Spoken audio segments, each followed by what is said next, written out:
গুরুত্বপূর্ণ একটা বিষয় মনোযোগ দিয়ে শুনুন।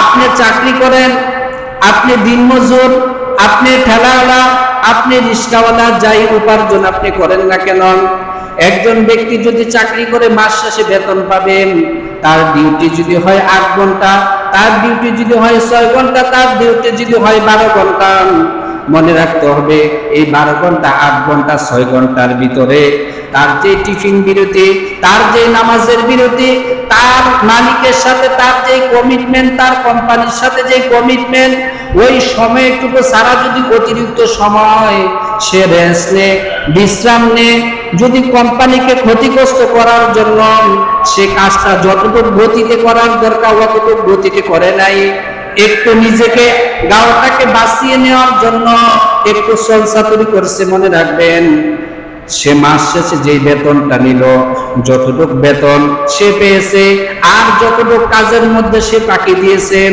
যতটুকু ফাঁকি দিয়েছে অতটুকু বেতন তার জন্য নাজায়েজ হয়ে যাবে, হারাম হয়ে যাবে। বলুন নাউজুবিল্লাহ। 7 ঘন্টা কাজ করে, কাজের ভিতরে জিরান্তি আছে না, কাজের ভিতরে সে কাজ না করে বসে রইল, অথবা তার এমপ্লয়ির সাথে কথা বলল, তার সহকর্মীর সাথে বসে বসে কথা বলল, সে কাজ করলো না, মনে করেন এই 1 ঘন্টার বেতন তার জন্য হারাম হয়ে যাবে। বলুন নাউজুবিল্লাহ। তাহলে আপনি মাস শেষে যে বেতনটা নেব, আমরা দিন শেষে যে উপার্জনটা করব, ওই উপার্জনটা যতটুকু শ্রম দিয়ে করা দরকার অতটুকু শ্রম যদি আমরা না দেই, তাহলে মনে করতে হবে যতটুকু শ্রম আমরা দেই নাই অতটুকু বেতনটাই আমাদের জন্য হারাম হয়ে যাবে, যদিও সম্পূর্ণ বেতনটা হারাম হবে না। কতটুকু সেনসিটিভ ইসলামে এই কর্মের ক্ষেত্রে, উপার্জনের ক্ষেত্রে। আমরা অনেকে মনে করে থাকি যে কর্ম করলেই তো হয়েছে, উপার্জন করলেই তো হয়েছে, এটা যেভাবে হোক, যেভাবে ইচ্ছে এভাবে উপার্জন করলেই তো হয়। না না, আমরা এমন মানুষও আছি হালাল হারামের মানুষের যে ন্যূনতম জ্ঞানটা থাকা দরকার ওই জ্ঞানটাও একজন ব্যক্তির নাই। এভাবে কর্ম করা আমার জন্য জায়েজ। মনে করেন একজন ব্যক্তি একটা কর্ম করতেছেন, এই কর্মটা কিভাবে করলে আমার জন্য জায়েজ হবে আর কিভাবে করলে কর্মটা আমার জন্য হারাম হয়ে যাবে।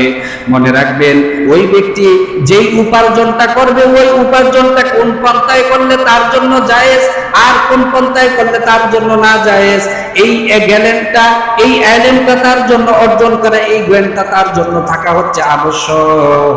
ওই ব্যক্তি যদি এই ইলম না থাকে, জ্ঞান না থাকে, তাহলে মনের অজান্তে তার উপার্জনটা হারাম হয়ে যাবে। বলুন না নাউজুবিল্লাহি মিন যালিক।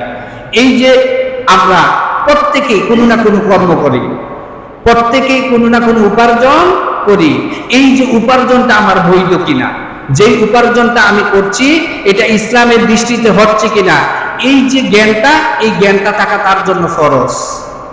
আর এই জ্ঞানটা যদি না থাকে তাহলে মনের অজান্তে সে মনে করতেছে আমি হালাল উপার্জন করছি, কিন্তু জ্ঞান না থাকার কারণে তার উপার্জনটা হারাম হয়ে যাবে।